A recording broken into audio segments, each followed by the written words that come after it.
Good morning friends. घड्याळात आत्ता 6:15 वाजलेत आणि ऑलमोस्ट सगळं आवरलं, बॅग पॅक झालेत, सगळं झाले.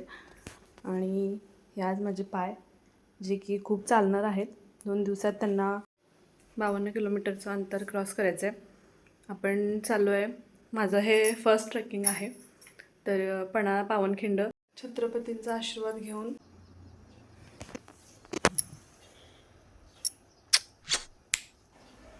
रंकाळ्यावरून आम्ही चहा नाश्ता करून बसने पन्हाळगडावर गेलो आणि तिथून सकाळी ट्रेक चालू झाला.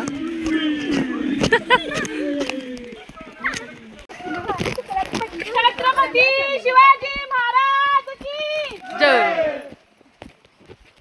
राजदिंडीतून निघाल्यावर नंतर तुरुकवाडी, नंतर म्हाळुंगे, परत मसाई पठार, नंतर कुंभारवाडी, चाफेवाडी, मंडलाईवाडी, करपेवाडी, आंबेवाडी, नंतर मग कळकेवाडी जिथं आमचा मुक्काम होता. आणि तिथंपर्यंत आम्हाला खूप खूप खूप कंटाळा आला. पहिल्या दिवशी तरी ऑलमोस्ट आम्ही खूप दमलेलो. पाय तर आमचे म्हणजे पायातनं जीव गेल्याची अवस्था होती. आता पाय आपोआपच चालत होते, म्हणजे काय पर्यायच नव्हता म्हणूनच.